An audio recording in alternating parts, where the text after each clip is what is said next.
Saludos colegas, soy Daniel Góngora. Este tema es parte de el taller de emergencias. Vamos a tener la información de manera teórica para que posteriormente podamos ver la parte práctica en los siguientes días. Vamos a ver el tema llamado protocolos POCUS, que podemos decirle coloquialmente ultrasonido en urgencias. ¿Ok? Como primera parte, como introducción, pues va a ser necesario recordar algunas bases con respecto al ultrasonido. No vamos a ahondar mucho en ello, básicamente es recordar que el ultrasonido va a basarse esta generación de imágenes con algo denominado impedancia acústica, que va a ser la manera en la que las ondas de ultrasonido atraviesan o rebotan en los tejidos dependiendo de su densidad. Y esto pues también se reflejará de diversas tonalidades, le vamos a llamar ecogenicidad, a lo que veamos reflejado en el ultrasonido. Y los transductores pues van a ser las herramientas en las cuales van a permitirnos evaluar ciertas zonas del organismo en diversas tallas de pacientes y ahorita vemos un poco sobre ello, pero de lo más relevante en este caso es recordar cuáles son las densidades que podemos observar en el ultrasonido.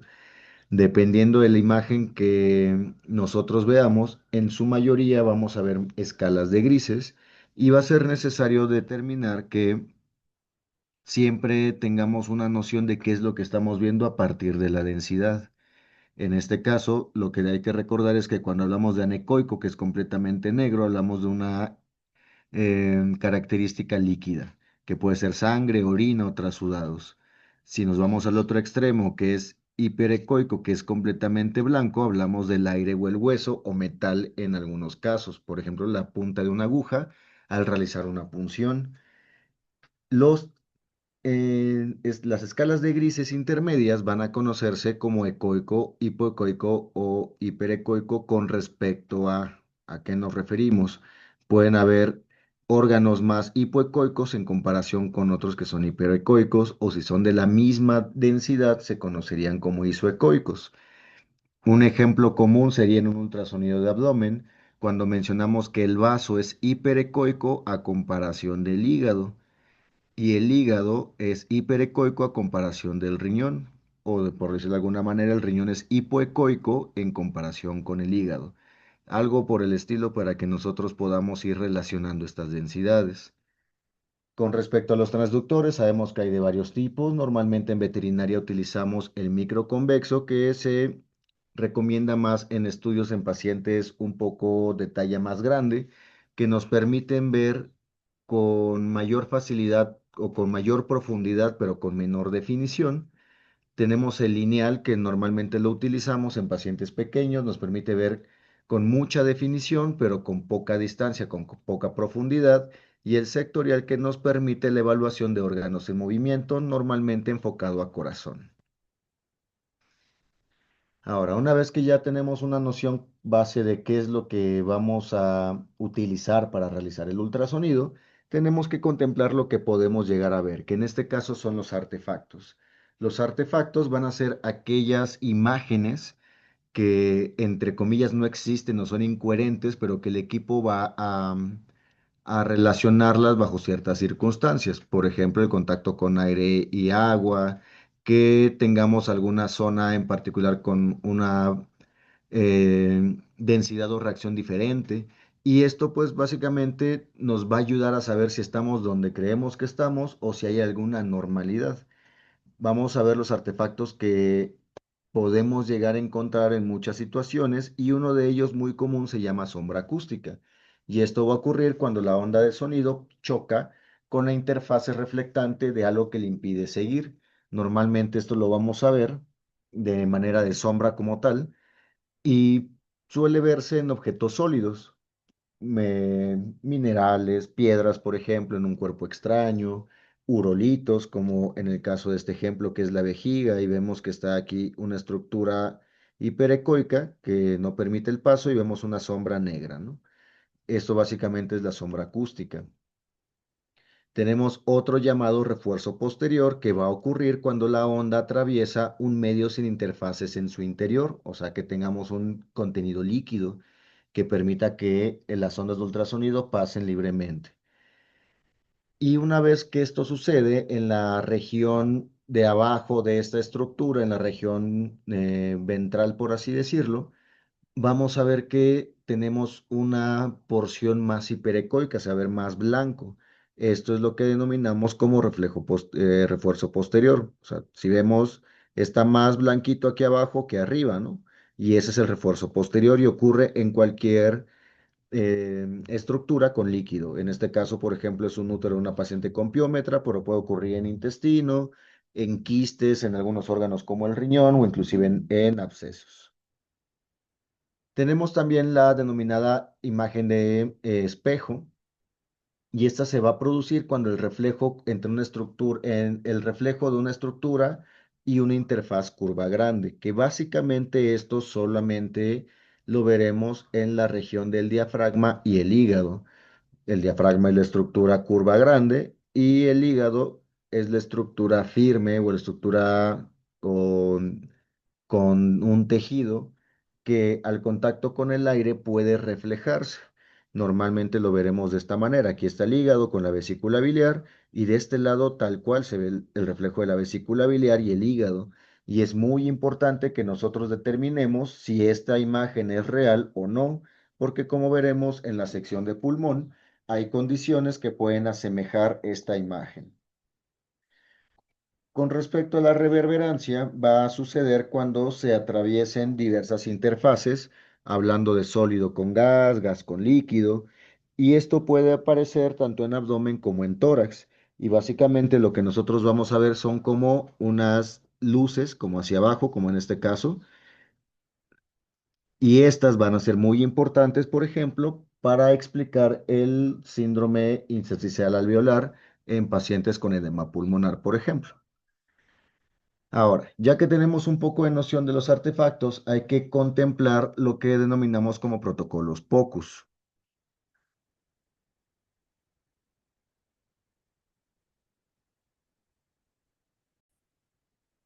Entonces, vamos a definir los protocolos POCUS y aquí va a ser muy interesante que tengamos ya la noción de que en terapia intensiva el uso del ultrasonido ya es igual, si no es que en un punto un poco más utilizado que incluso el estetoscopio. O sea, es una herramienta ya invaluable en el uso de pacientes críticos, principalmente porque nos ofrece la facilidad de que es barato, o sea, repetirlo constantemente no nos cuesta más, es en efecto repetible de manera constante, no es invasivo, no es que requiera el paciente sedado, nos da información dinámica de la condición del paciente. Sin embargo, es operador dependiente. ¿Y esto qué significa? Que básicamente nosotros necesitamos ir aprendiendo conforme a la marcha, conforme a lo que estudiemos, qué es lo que estamos viendo en el ultrasonido.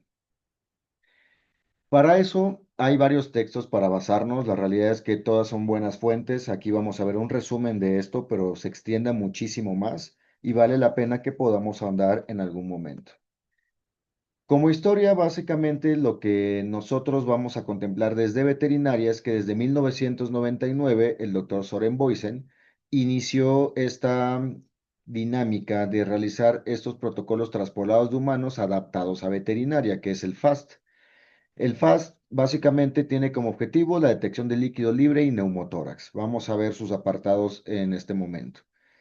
Pero lo que me parece muy importante es que el POCUS, que se consideran dos protocolos entre comillas diferentes, pero veremos después que todo se hace al mismo momento, es que se va a definir como la adquisición, interpretación e integración clínica inmediata de imágenes de ultrasonido, y aquí viene lo más importante, realizado por un médico no imagenólogo ni cardiólogo. Literalmente cualquier persona puede realizar un POCUS porque va dirigido a buscar ciertas condiciones. Es un estudio, por decirlo de alguna manera, cualitativo, en donde me va a decir si hay derrame, no hay derrame, en dónde hay derrame. Básicamente son las preguntas que me va a resolver de manera rápida. Y podemos entrenar a cualquier persona, a cualquier médico para que lo haga. Y por decirlo de alguna manera, mis médicos auxiliares en el hospital ya saben realizar un ultrasonido de protocolo POCUS. Tal vez no me van a encontrar el páncreas, pero sí me van a decir si hay líquido libre o no. Con respecto a la terminología, tenemos de repente varias situaciones. Aquí se movió un poco, por aquí dice Global Fast, que es el término o fue el término que más asociaba al manejo que nosotros hacemos en emergencias, ya que engloba todos los protocolos. Si yo quiero hacer un TIFAS, evaluar tórax, abdomen, ojo, vascular, técnicamente yo estoy haciendo un Global Fast. Esa es la manera sencilla de poder mencionar. Recordando que la palabra FAST o el acrónimo FAST viene de esta esta frase que es el Focus Assessment with Sonography for Trauma. Básicamente son protocolos diseñados para pacientes politraumatizados. De ahí derivan otros como el POCUS, que es el Point of Care Ultrasound, que Point of Care son estas pruebas rápidas, pruebas de punto de cuidado, que básicamente se definen como pruebas que puedo realizar de manera inmediata y que dependiendo de estos resultados, yo puedo tomar decisiones conforme al diagnóstico y al tratamiento del paciente. Existen otros como el COAST, que es el Case Site Organ Assessment for Trauma, que es básicamente otra manera de decir todo esto que tenemos acá. Es básicamente lo mismo, no cambia el manejo por la terminología. Y actualmente también podemos encontrar esto en algunos textos que viene un 3 arriba del FAST y este 3 en la T significa valoración de traumatismo, de triage y de monitorización de tracking. Entonces, la realidad es que cualquier concepto puede utilizarse. Algo que para mí es muy importante también que quede claro es que los protocolos POCUS no sustituyen un ultrasonido completo. Así que hay que tener mucho cuidado si queremos realizar un POCUS. No vamos a hablar mucho de tiempo porque es variable, pero tenemos que tener en cuenta que es un ultrasonido rápido, no más de 2 minutos. Y un ultrasonido completo, dependiendo del médico quien lo realice, fácilmente es de media hora, ¿no? Por eso yo no voy a poder ver todo lo que se evalúa en un ultrasonido completo en un POCUS, pero sí lo más importante. Así que básicamente la manera en la que nosotros realizamos nuestro ultrasonido nos ayuda en muchísimas cosas, valoración de pacientes críticos, para manejo terapéutico en el caso de realizar punciones y drenar o una valoración completa. Si yo no sé qué tiene mi paciente, yo no sé qué está pasando con él, salió de cirugía, está deprimido y no tengo una causa evidente, realizo un ultrasonido. Y eso es básicamente una de las, ya los mantras que hacemos en emergencias. Si el paciente está raro o no sabemos qué tiene, háganle un FAST porque tal vez ahí esté la respuesta o la orientación a qué es lo que está pasando. Y la realidad es que hay muchísimos protocolos bastante interesantes de abdomen, de tórax, de corazón, vascular, oftálmico, de valoración de triage, inclusive para RCP. Sin embargo, en esta charla vamos a abarcar los básicos de abdomen y de tórax. En este caso es importante recordar que si bien cada transductor tiene una utilidad específica para motivos de un FAST o un POCUS, con un transductor microconvexo es suficiente, porque básicamente va a verificar las imágenes que necesito ver, lo relevante en cada protocolo. Tal vez yo no les voy a poder decir cómo está, si está dilatado el conducto colédoco o si tenemos cambios en la resistencia del índice, perdón, en el índice de resistencia renal, pero sí podemos determinar si hay líquido libre, por ejemplo, ¿no?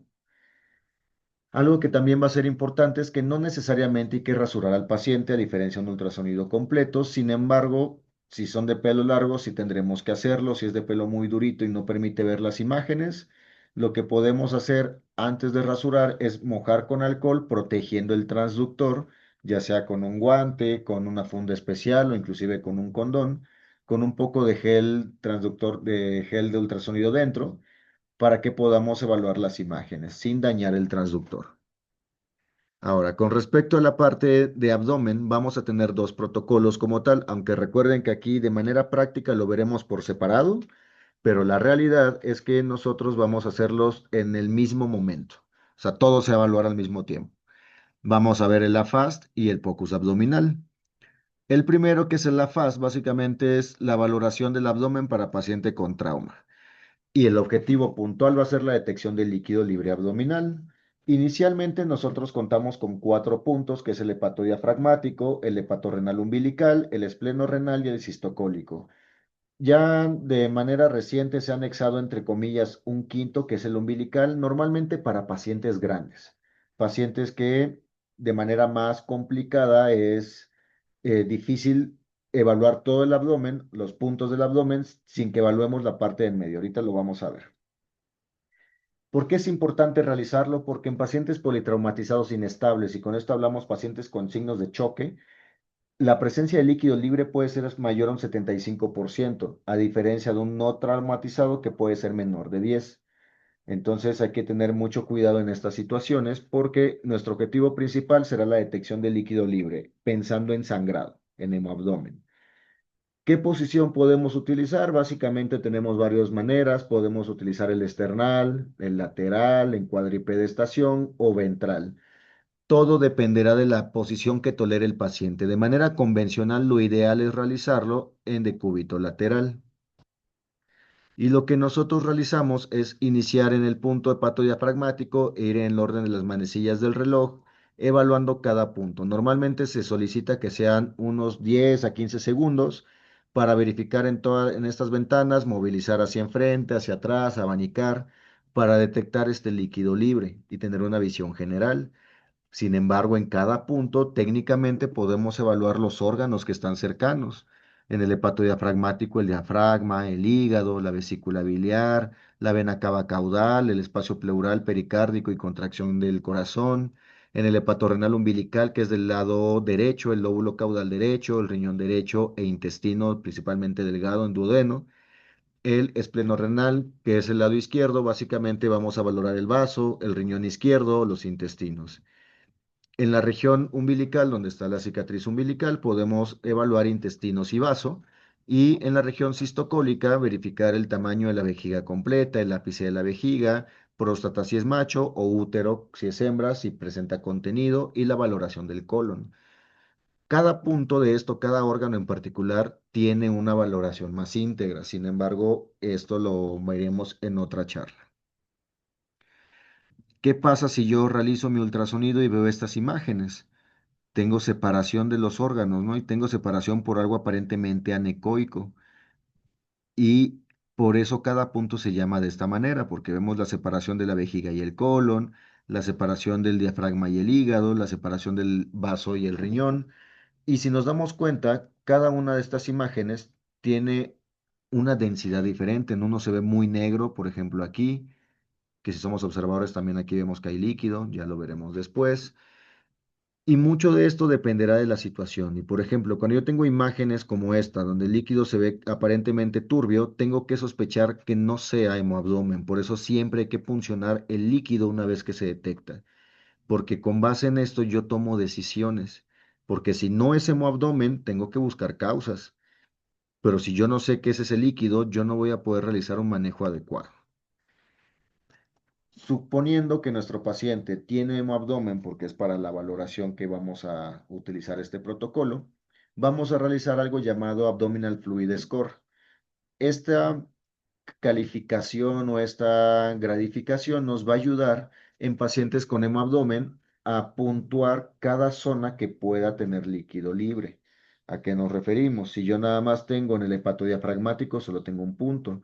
Pero si tengo en cistocólico, hepatodiafragmático y esplenorrenal, tengo 3 puntos. Así es como se maneja. La intención principal aquí va a ser realizar cada 4 horas esta valoración, ya que de manera dinámica los pacientes politraumatizados por diversas situaciones, una puntualmente denominada coagulopatía traumática, pueden desarrollar sangrado en los primeros 3 días, independientemente si cuando ingresó no presentaba estos cambios. Vamos a gradificarlos dependiendo de la distancia que tengan. Si es mayor a 1 centímetro, consideramos que es un punto.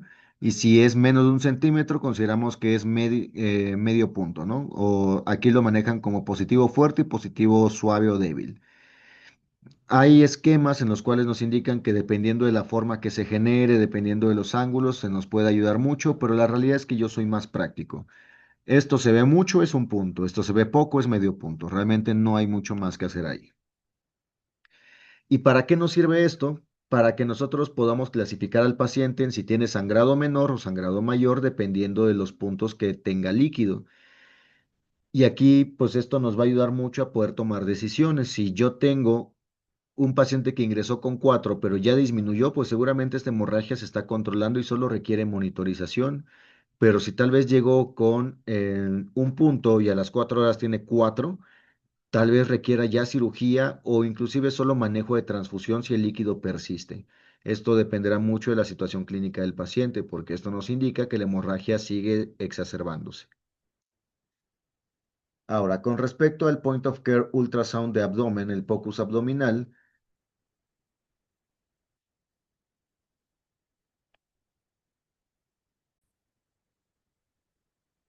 lo que tenemos que contemplar como condiciones que vamos a buscar de base va a ser estos 5 puntos: la presencia de neumoperitoneo, de hilio paralítico, monitorización de producción urinaria, de signo de halo en vesícula biliar y la dilatación de la pelvis renal. Con el neumoperitoneo, normalmente esto vamos a encontrarlo en situaciones donde hay perforación de órganos, de vísceras principalmente, donde hay producción de gas, principalmente intestinos. Y también nos puede ayudar en la detección de qué tantos sitios pueden estar afectados, aunque en la realidad la condición más común para encontrar esas condiciones va a ser posquirúrgicos. Normalmente vamos a ver estos signos. Aquí vean que el gas sale desde la pared del abdomen, desde esta línea hiperecoica de aquí, porque aquí, por ejemplo, sale el gas y luego se atraviesa un asa intestinal y el gas sale, pero por debajo, ¿no? O sea, debajo del intestino, o sea, en la mitad del intestino. Y aquí hay que asegurarnos de que el gas venga desde arriba.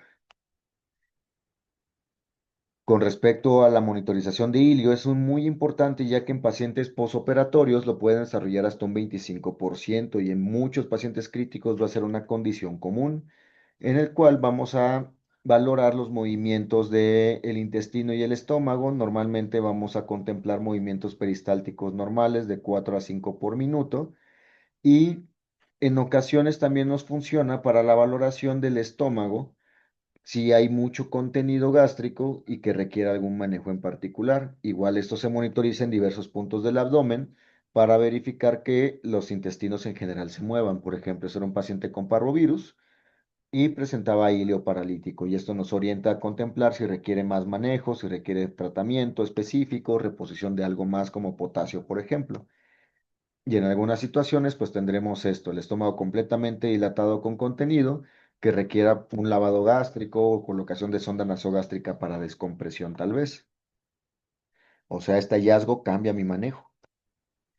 Con respecto al urinario, aquí lo que tendremos que contemplar es que si bien no es el método ideal, porque hay mejores métodos como colocar una sonda urinaria, en ocasiones cuando tenemos cachorritos, gatitos o gatas muy pequeñas que no podemos colocar sonda, es una manera en la que podemos monitorizar. Sin embargo, hay que recordar que no es 100% exacto. Aquí lo que hacemos va a ser tomar las dos imágenes de la vejiga, tanto en eje corto como eje largo, para que podamos medir la distancia de largo, ancho y alto. Normalmente los equipos ya vienen con un algoritmo para tomar el volumen, pero si no lo tenemos por alguna razón, se nos hace más complicado, podemos simplemente medir o tomar estas medidas, lo multiplicamos por una constante que es 0,25 y nos da el volumen total. Aquí, por ejemplo, el volumen total fueron 9,4 mililitros. ¿Y para qué me sirve esto? Para monitorizar producción de orina. Por ejemplo, en este paciente lo tuvimos 10 horas y pesaba 2 kilos. Y en 10 horas con terapia de líquido, con este volumen, apenas produjo 0,47 mililitros kilogramo hora, cuando lo normal es de 1 a 2. Entonces yo puedo decir aquí que el paciente estaba oligúrico. Sin embargo, habrá que monitorizar bien que no esté orinando sin que nos estemos dando cuenta. Con respecto a otro de los hallazgos que va a ser los cambios en la vesícula biliar, el principal que vamos a buscar va a ser algo denominado signo de halo, signo de doble pared. Normalmente en la vesícula biliar vamos a encontrar este cambio que es como un halo hiperecoico, luego uno anecoico, y esto nos indica edema de la pared. Normalmente se asocia a anafilaxia si el problema fue súbito, si tenemos cambios de choque anafiláctico, por ejemplo, algo súbito sin historia previa, pero también puede pasar en pacientes con insuficiencia cardíaca derecha por derrame pericárdico, tamponada cardíaca, por sobrecarga de volumen o en pacientes sépticos. Otro de los puntos que podemos valorar es el eje corto de la pelvis renal para determinar si hay dilatación. Normalmente esto lo vamos a valorar más en gatitos, pero la realidad es que cuando es evidente, no vamos a ver la forma de manera convencional. Esta forma convencional que nos indican es esta como carita de Pac-Man y lo que vamos a medir es la distancia entre el punto más medial y lateral. Lo que considera como normal es 3 milímetros. Sin embargo, en algunos pacientes puede dilatarse mucho y una vez dilatado, pues nos sugiere enfermedad obstructiva, principalmente en gatos, que tengamos hidronefrosis. Y a veces podemos tener cortes similares a este, en donde sí hay dilatación, que esa dilatación puede ocurrir por obstrucción urinaria, por inflamación, como pielonefritis, o inclusive en pacientes que tengan terapia de líquidos, pero a veces van a haber situaciones en las que ni siquiera podemos tener esta forma de Pac-Man porque tenemos un tumor cercano y que, por ejemplo, aquí en los rayos X se ve el riñón muy grande porque había obstrucción, había hidronefrosis y un tumor en esta zona. Y la intención de esta imagen es básicamente que ustedes vean que a veces la morfología se afecta mucho y que no voy a poder ver las imágenes como el libro me los marca, pero sí voy a saber qué es lo normal y lo normal sería tener esta carita de Pac-Man y aquí no hay ninguna carita de Pac-Man, ¿no? Entonces ya sé que mínimo es anormal. Ahora, con respecto a la valoración de tórax, que de repente es algo intimidante, ya que normalmente no interactuamos tanto con el tórax como si lo hacemos con abdomen, pero la realidad es que es bastante sencillo. Para esto, primero tenemos que contemplar que hay que identificar condiciones normales, qué es lo que yo espero ver de manera normal en el tórax, y esto es lo que tienen que practicar con sus pacientes sanos. Vamos a ver estos 6 puntos, y el primero es la línea pleural, presencia de línea pleural. Esto básicamente va a ser una línea hiperecoica en la porción en medio, debajo del tejido subcutáneo y de la fascia intercostal.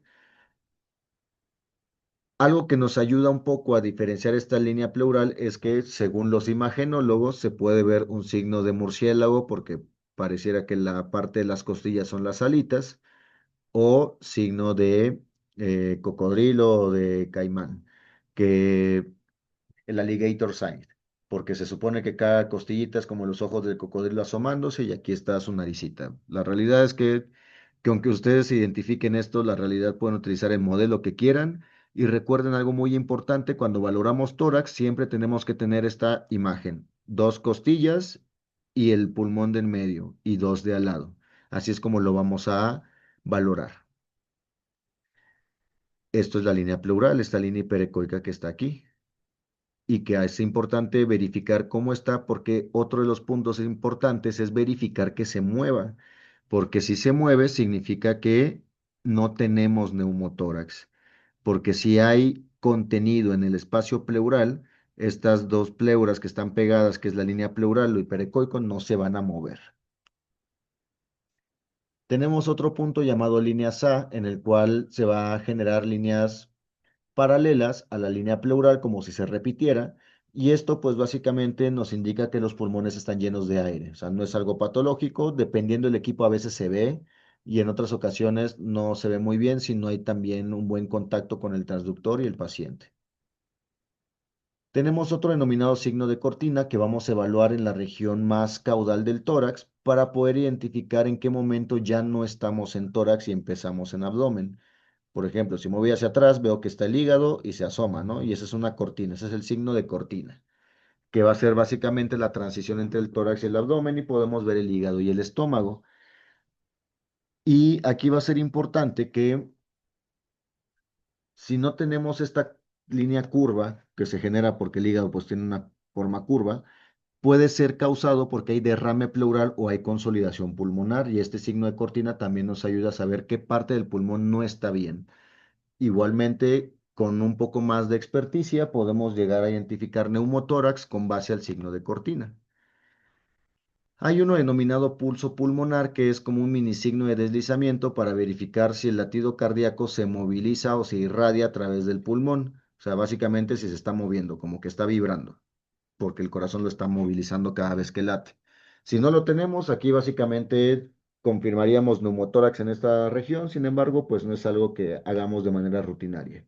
Más bien buscamos en varias zonas del tórax si tenemos signo de deslizamiento. Y vamos a tener la condición normal denominada pulmón seco, en el cual va a haber deslizamiento, no van a haber más de 3 líneas B sin dificultad respiratoria y veremos líneas A. Esto básicamente es lo normal de un paciente en el pulmón. Sin embargo, algo que tenemos que tener en cuenta es que en ausencia de signos clínicos, si yo veo líneas B en el paciente, esto no es patológico, puede ser esperado. Pero si, por ejemplo, es cardiópata, aunque respire bien, pero ya empiezo a ver líneas B, tengo que dar seguimiento porque hay posibilidad de que sí tengamos alguna condición patológica. Ahora vamos a entrar a los protocolos y el primero va a ser el TFAST. El TFAST normalmente vamos a tener a los pacientes en decúbito esternal, ya que pues tienen dificultad respiratoria y necesitamos que los dos pulmones insuflen. Normalmente esa es la posición que vamos a adoptar para que el paciente esté cómodo, ya que pues presentan dificultad para respirar y no podemos forcejear mucho con ellos. Esto pues lo veremos en dificultad respiratoria, pero el manejo es estabilizarlos con ansiólisis, con oxígeno y hacemos el ultrasonido en ese manejo. Nunca hay que colocarlos en decúbito dorsal porque, pues bueno, nuevamente presentan dificultad respiratoria y esto puede comprometer más la dificultad para respirar. Vamos a valorar con la profundidad del ultrasonido adaptada a 4 a 6 centímetros y la línea pleural, la línea hiperecoica, tendría que estar en el primer tercio de la imagen y técnicamente me sirve como descarte para derrame pleural, pericárdico y neumotórax. En el caso del TIFAST, vamos a valorar el lado izquierdo y derecho, técnicamente 3 puntos, llamado sitio del tubo torácico, sitio pericárdico y el hepato diafragmático, igual que el de AFAST, con la intención de conectar esos protocolos. Si vemos, de hecho, las imágenes todavía anexan más protocolos, pero vamos a basarnos en los básicos. Ahora, cuando nosotros vamos a buscar derrame pleural, pues tendremos que recordar que esta se va a definir como la acumulación de líquido hipoecoico o anecoico entre la pared torácica y los pulmones. Una manera de diferenciar el derrame pleural de derrame pericárdico es que recuerden que una característica de los líquidos es que van a adoptar la forma del recipiente que los contiene. Entonces, si yo tengo, por decirlo de alguna manera, tengo un vaso con forma de estrella, el agua tendrá forma de estrella, no tendrá forma circular. Y en este caso, si recordamos cómo es la pleura, porque está pegado a los pulmones y tienen como forma de hojita, por así decirlo, va a generar ángulos, va a ser irregular. Entonces, si yo veo una línea recta o veo un piquito, seguramente lo que tengo es derrame pleural. Y aquí, pues, hay que tener muy en cuenta que en algunas situaciones con derrame pleural, o sea, con líquido, si hay signo de deslizamiento, significa que no están separadas las pleuras y esto, pues, descarta derrame pleural. Vamos a basarnos en pues, la porción del tórax, algo llamado ventana subxifoidea, que es el hepato diafragmático, y la transtorácica ventral, que es la porción más de abajo del pulmón, bueno, del tórax, que en otros protocolos de pulmón vamos a conocer como craneal. Y básicamente empezamos de arriba a abajo para poder determinar la extensión del derrame pleural, que por ejemplo aquí lo tenemos. Aquí hay como una especie de piquito, está irregular, no está redondo, entonces sabemos que es derrame pleural.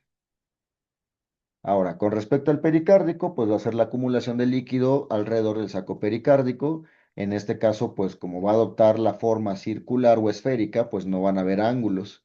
De aquí hay una condición muy importante. Está el derrame pericárdico, pero cuando este derrame pericárdico ya genera compresión del atrio derecho o evita la diástole adecuada, o sea, que el corazón se relaje lo suficiente para llenarse, se va a conocer como tamponada cardíaca. Y esta tamponada cardíaca no tiene que ver con el volumen, sino más bien con el tiempo de desarrollo y que tanta compresión se esté generando. Así que eso ténganlo en cuenta. Hay pacientes con 5 mililitros de derrame pericárdico que están tamponados y pacientes con más de 40 que no lo están, así que habrá que asociar con la historia clínica del paciente. Y aquí podemos ver imágenes similares, pacientes que presentan derrame pleural porque cayó un piquito y aparte derrame pericárdico porque está redondo. Inclusive podemos llegar a ver estas situaciones en las cuales tendremos derrame pericárdico con un tumor en esta zona que va a generar esta especie de piquitos. Y si no nos fijamos bien, podemos confundirlo con derrame pericárdico, así que hay que evaluar muy bien la parte del saco del corazón. Con respecto al neumotórax, vamos a tener en cuenta que esta situación separa las pleuras también, pero de aire. Pueden tener diversos orígenes, principalmente son traumáticos, pero también existe el idiopático. Aquí hay que recordar que por pura física, el gas lo que va a hacer es subir y el líquido, como tiene mayor peso, pues va a estar abajo, va a bajar. Entonces, habrá que tener en cuenta que los puntos donde normalmente vamos a ver que inicia el neumotórax será en la región dorsal. Y esto va a ser importante al momento de la posición del paciente. Si está en esternal, valoro el dorsal. Y si está acostado, cosa que es raro, si está en decúbito lateral, vamos a valorar en el punto más dorsal posible. Los signos básicamente será la ausencia del signo de deslizamiento, la presencia de punto pulmonar y algo súper importante es que si yo tengo líneas B, automáticamente se descarta que tenga neumotórax. Y ahorita hablamos de líneas B. Esto, pues básicamente necesitamos ver si se mueve la línea pleural o no, que esto va a ser nuestro indicativo para saber si presenta neumotórax. Aquí, si nos damos cuenta, no se mueve. Y cuando hablamos de punto pulmonar, es la zona de transición en donde ya se está moviendo bien y donde no. Inclusive, si ven, se mueve el músculo porque el paciente está intentando respirar, pues a jalar aire, pero no se mueven las pleuras. Entonces, aquí hablamos de este neumotórax. Y el punto pulmonar va a ser esta zona de transición, que es nuevamente como un signo de cortina, la zona en donde el pulmón no está bien, pero que tenemos aquí ya la región sana, ¿no? O sea, aquí no se mueve nada y aquí sí se mueve. Entonces, este signo de cortina, ese signo donde se mete el pulmón bueno, es lo que podemos ayudarnos a considerar que el paciente cursa con neumotórax. Valoramos de dorsal a ventral y aquí por lo que platicábamos del gas, mientras más ventral esté, peor es el neumotórax, es más severo. Ahora vamos con otro punto que va a ser la valoración pulmonar. ¿Ok? Y aquí, pues básicamente hay varios protocolos. Este es el protocolo Plus, en donde vamos a dividir las zonas de valoración dependiendo de la región del paciente, caudal, dorsal, craneal y ventral, que se puede utilizar de esa manera. Sin embargo, la realidad es que yo me he acostumbrado más a los protocolos de BedBlue. Sin embargo, lo que comparten ambos actualmente es que ya no se ve un punto y ya, o sea, se ve todo, se recorre todo el tórax con la intención de encontrar y valorar la condición general. En el caso del Bell Blue, vamos a evaluar cuatro puntos de ambos hemitórax, que es el caudo dorsal, el periliar, el medial y el craneal, izquierdo y derecho. Ahí están las localizaciones, pero la realidad es que pues, nos vamos a ir acostumbrando dependiendo del tamaño del paciente. Y de cada punto vamos a pasar brevemente bajando. Se hace como una L. Desde arriba, luego bajamos un poco al periliar, luego vamos un poco hacia craneal, hacia la mitad, que es el medial, y luego a craneal hacia abajo. Valorando nuevamente cada punto de diversas maneras, rotando el transductor, abanicando para identificar si hay líneas B o no. Y básicamente las condiciones patológicas que vamos a buscar son las líneas B, el signo de fragmentación, signo tisular, nodular y de cuña. En este caso, las líneas B, que son las más comunes y lo que normalmente nosotros asociamos a ultrasonido de pulmón, van a ser proyecciones hiperecoicas, que son estas líneas blancas que provienen desde la línea pleural, desde aquí, desde la línea hiperecoica, y van a moverse con respecto a la respiración, porque es cada vez que el aire se llena. Esto es una reverberancia, y esto sucede porque hay dos tipos de interfaces. Como en el estómago que teníamos algo sólido con gas, que es el alimento con gas, se veían estas líneas. Aquí es el gas de manera normal del pulmón con el líquido, que es lo patológico. Aquí pues nuevamente hay que recordar que el paciente puede llegar a presentar líneas B y no ser algo patológico, pero tendremos que estar monitorizando. ¿Cómo voy a reconocer si mi paciente tiene estos cambios? Porque veo líneas blancas verticales, son desde la línea pleural, se mueven con la pleura, se extienden hasta el fondo de la línea pleural y se sobreponen a las líneas A. ¿A qué me refiero? Vienen desde la línea pleural, desde aquí. Se extienden hasta el fondo, o sea, no es que acaben o que queden en medio, o sea, estas se extienden. Se mueven con la respiración, con el movimiento de la línea pleural y ya por su presencia yo no puedo ver las líneas A. Esto se va a denominar como síndrome intersticial alveolar, en el cual pues nos indica que hay líquido, pero no nos va a decir qué tipo de líquido, si es agua, si es trasudado, si es sangre, si es exudado, si es pus, por ejemplo, si es moco. Entonces hay que ser muy puntuales. No todos los pacientes con líquido significa que tienen edema pulmonar y por ende no todos necesitan furosemida. Para eso también nosotros vamos a poder gradificar la severidad. Mientras más líneas B haya, menos espacio entre ellas vamos a ver, vamos a contabilizarlos en una, dos, tres, más de tres, o algo denominado pulmón blanco, en el cual ya no hay separación, solo se ven puras líneas B, que también se conoce como líneas B infinitas. Pero hay que tener en cuenta que no solamente vamos a utilizar las líneas B para la evaluación de pulmón, también tenemos otros signos como el signo de fragmentación que lo utilizamos para determinar si hay cambios de inflamación. ¿Ok? Aquí normalmente lo vamos a considerar como la consolidación pulmonar, pero que aún se llena de aire, que tiene algo denominado broncogramas aéreos, que tiene bronquios que aún se están introduciendo aire, y vamos a ver esta característica, que se ve como si estuviera mascado, como si estuviera pellizcado, o fragmentado o pisado, también lo pueden encontrar como signo de pisada, que se ve hundido en la pleura, literalmente como que le falta un pedacito y dentro de esta parte que está hipoecoica, podemos ver que hay como puntitos más chiquitos y que tiran también aire, tienen líneas B chiquitas, por así decirlo. Esos son los broncogramas aéreos. Y esto, por ejemplo, lo podemos llegar a ver en pacientes con neumonía. Aquí, por ejemplo, tenía neumonía del lóbulo accesorio. Algo importante y que olvidé mencionarles es que la ventaja del ultrasonido de pulmón es que tiene la validación de decir que dependiendo del punto en donde estemos, van a ser los cambios de esperados en una radiografía. O sea, yo no tengo que tomar rayos X en un paciente con dificultad respiratoria, pero con el ultrasonido yo puedo orientarme a saber qué es el problema. Tal vez en este caso es neumonía y no es cardiópata y no necesita, por ejemplo, furosemida. Y esto me ayuda mucho a la monitorización y el manejo inicial. Tenemos otro signo que es el tisular, en el cual básicamente es una consolidación pulmonar como el signo de fragmentación, pero más severo, porque ya no se va a llenar de aire, ya está completamente s- perdida la capacidad de expandirse de este pulmón. Y esto también lo podemos conocer como signo de hepatización.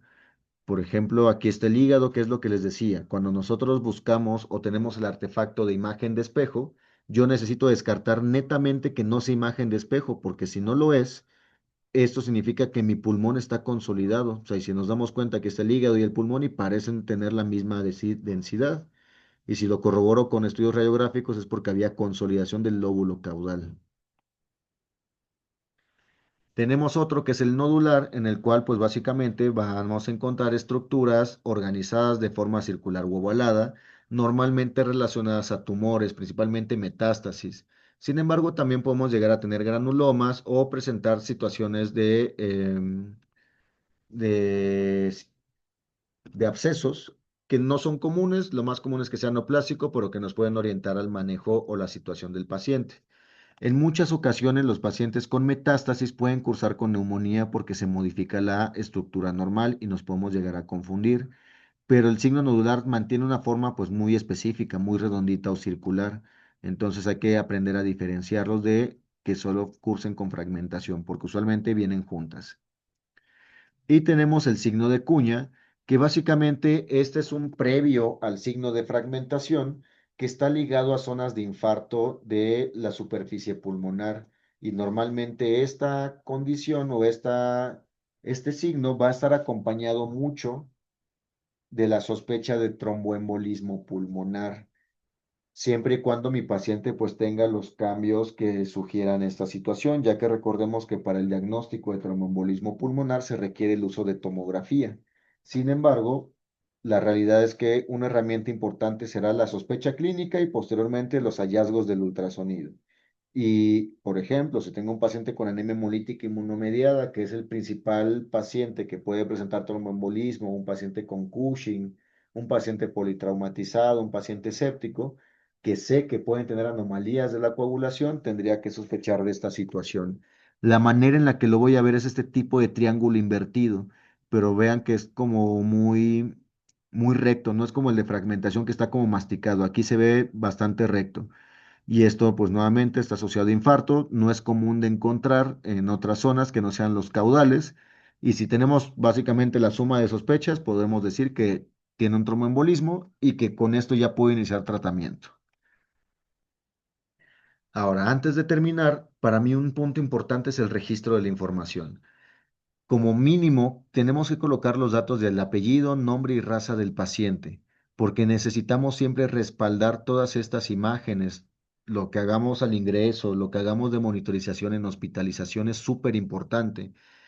Por ejemplo, yo que lo utilizo mucho en los pacientes hospitalizados, tenemos este tipo de formatos que es interno, pero nos ha ayudado mucho luego en propietarios que desconfían si se hace el manejo o no, donde reportamos de manera muy breve los hallazgos de todos los tipos de POCUS que hacemos, la hora, el día y todos los datos, ¿no? Porque la realidad es que todos los pacientes hospitalizados de alguna u otra manera se van a beneficiar de la monitorización con el ultrasonido, ya sea porque presenten hilio, porque tengan gastroparesia, porque necesitemos vigilar producción de orina, ese tipo de situaciones. Así que siempre registren bien las imágenes con los datos y respalden. Y aquí de lo más importante en este ultrasonido es que ustedes aprendan que al final nos ayuda la toma de decisiones. Con este ultrasonido yo voy a saber si inicio diuréticos, si inicio vasopresores, pensando en anafilaxia por la vesícula, si requiere transfusión porque incrementó el derrame abdominal, si tiene que ingresar a quirófano por lo mismo, si requiere tóraco o pericardiocentesis por derrame, si requiere trombomoduladores porque encontré un signo de cuña, si hay cambios que me orienten más a neumonía en lugar de edema pulmonar y inicio antibióticos, con un larguísimo etcétera, con otros protocolos también en conjunto. Así que eso considérenlo, es muy importante esta valoración inicial y esperemos pronto poder tener la segunda parte. Así que como conclusiones tenemos que los protocolos POCUS están diseñados para que cualquier médico, y creo que es de lo más importante, cualquier persona puede ser el que evalúe un protocolo POCUS y podemos obtener información muy valiosa e importante para el paciente. Igualmente que es una herramienta extremadamente útil y muy redituable y más en urgencias porque lo vamos a utilizar todo el tiempo, que nos ayuda a dar una valoración integral del paciente en conjunto con estudios, con la historia clínica, con el examen físico, pero siempre recuerden llevar un registro de imágenes e información, porque eso también les permite a ustedes mejorar, ver si los cortes ya van mejor, los cortes de ultrasonido, si ya identifican situaciones más fácilmente, si pueden comparar con el paciente de así llegó y de repente empeoró mucho y ya tengo la evidencia física, o sea, de en imagen de que empeoró, créanme que eso los ayuda muchísimo. Así que de momento, pues sería todo de esta charla. Muchas gracias por su atención. Vamos a vernos en el taller para practicar un poco sobre estos protocolos y eventualmente tendremos la segunda parte con protocolos más, un poco más especializados, pero la idea es tener las bases bien concretas. Muchísimas gracias a todos. Que tengan excelente día. Hasta luego.